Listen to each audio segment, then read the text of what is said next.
एक हमारे यहाँ एक बहुत बड़ा इसमें साइंस है, अन्य द्रव्य क्यों नहीं चढ़ाते। चावल में एक नेगेटिव एनर्जी को बाहर फेंकने की क्षमता होती है।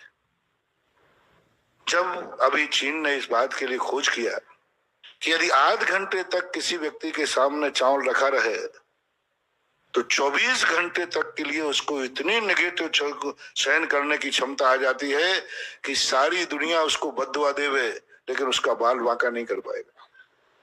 आदि आप पुंज लेकर के भगवान के सामने पूजा कर रहे हैं 10 मिनट भी, इसलिए मैं हमेशा कहता हूं थाली को सामने रखना चाहिए। उसमें इतनी एनर्जी हमें दे देता है क्षमता, और ऐसी भी क्षमता हमें दे देता है कि हम महाबीमारी से भी लड़ने को तैयार हो जाएंगे। अभी हमारी क्षमता नहीं थी, लेकिन अष्टद्रव्य की थाली पूजन में रखी, उसमें चावल रखा है और प्रतिदिन वो द्रव्य को भगवान की भक्ति पूर्वक चावलों को सामने रखता है। एक दिन इतना टॉनिक का काम करेगा कि जो सेल्स हमारे उस बीमारी से लड़ने की क्षमता खो बैठे थे उनमें इतनी क्षमता आ जाएगी कि वो बीमारी से भी लड़ सकता है। ये चावलों के संबंध में हमने एक दिन बहुत 1-1.5 घंटे प्रवचन दिया था। कितने गुण चावलों में। चावलों के सामने अष्टद्रव्य के साथ यदि आपने भक्ति पूजा की और आपके सामने सही थाली सामने रखी है और आपका दुश्मन यदि आपको मारने के लिए तीर फेंक दिया, तलवार फेंक दिया, चाकू फेंक दिया, इतनी नेगेटिव और शक्ति अपने पास आ जाएगी नेगेटिव को फेंकने की कि उसका बार चूक जाएगा और तुम बच जाओगे। इतनी शक्ति है। अष्टद्रव्य की पूजा करके यदि तुम गए हो, कोई तुम्हें बद्दुआ दे रहा है, तुम्हारा दुश्मन है, बुरा विचारता है, 24 घंटे तक उसकी बद्दुआ आपको कुछ भी नहीं कर सकती। नजर किसी को लग जाती है तो उसके लिए अष्टद्रव्य की पूजा से एक अर्घ चढ़वा दी। मैंने कई प्रैक्टिकल किया, हालांकि नजर को मैं उतना अच्छा ज्यादा फिर भी लोग मानते हैं। मैंने उनसे कहा कुछ जन नहीं, जाओ इससे भगवान का एक अर्घ चढ़वा दो। इतने पे भी ना उतरे तो अष्टद्रव्य की थाली से पूजा करा दीजिए।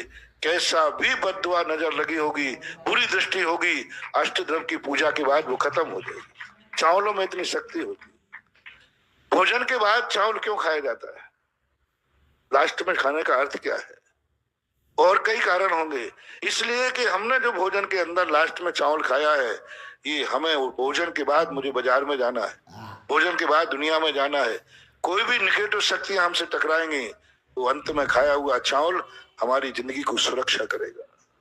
बहुत बड़ा इसका सिद्धांत। चावल में अन्न जैसे गेहूं आदि में ताकत नहीं है, मक्के दाने आदि में ताकत नहीं है, उनमें इतनी शक्ति नहीं है। जैसे दूध तो सभी होते हैं, लेकिन गाय का दूध अलग गुण वाला होता है। अनाज तो सभी हैं, लेकिन चावल का जो एनर्जी है वो एक अलग नेचर होता है। इसलिए भारतीय संस्कृति में हर संप्रदाय वाला पूजा में चावलों का प्रयोग करता है।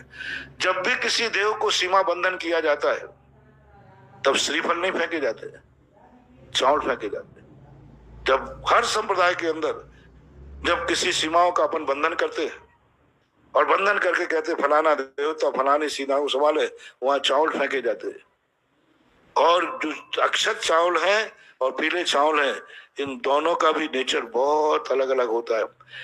ऐसी शक्तियां जो हमारे जीवन में विनाश करने के लिए आई हैं तो उसके लिए हमारे लिए अक्षत काम करेगा। ऐसी शक्तियां जो हमारी हितैषी बनकर के हमारा विनाश करने आई हैं, मतलब दुश्मन बन के नहीं, मायाचारी छठ कपट बन करके। एक तो आता है सीधा दुश्मन बन के, और एक आया है छद्म वेश में, तो पुष्प उससे रक्षा करता है।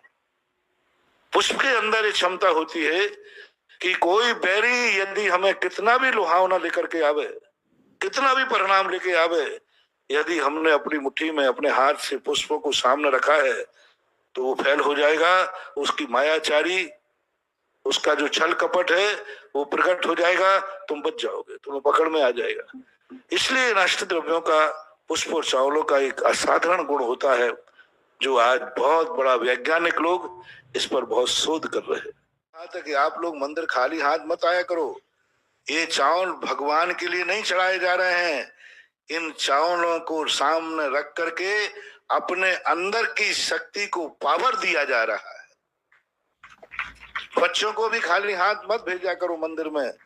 मंदिर के चावल चढ़ा करके विद्यार्थी स्कूल गया है, हो सकता है कि अपहरण करने वाला उसे आए और उसको अपहरण ना कर पाए, बच्चा बच जाए।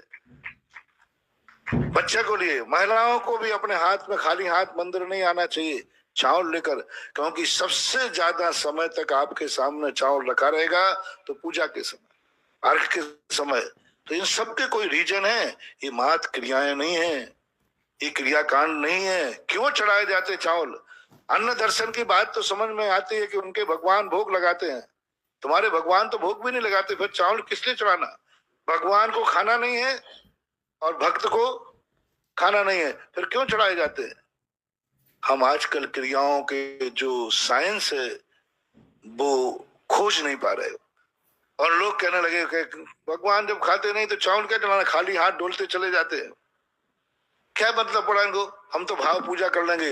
भाव पूजा करने वालों के अंदर एक दिन ऐसी जिंदगी आएगी कि उनकी क्षमता 2 मिनट में कोई सामने आ जाएगा तो उसकी चपेट में आकर के घबरा के मर जाएंगे।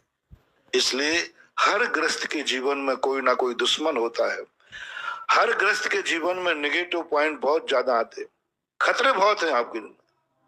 हर पॉइंट पे खतरा है। आप गाड़ी से चल रहे हैं, खतरा है, एक्सीडेंट का खतरा है।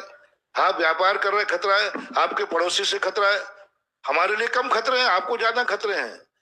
इसलिए आपको जितने ज्यादा खतरे हैं, इसलिए ग्रस्त को 24 घंटे में एक बार मंदिर में चावल लेकर के ही जाना चाहिए, क्योंकि आपको खतरा ज्यादा है। हम लोगों को ज्यादा खतरे नहीं है, और है भी तो उन खतरों को हम खतरा मानते नहीं। वो तो मुझे अपन लोगों को निर्जरा के कारण बन जाते, इसलिए हम लोगों को जरूरत नहीं, आपको जरूरत है चावल की।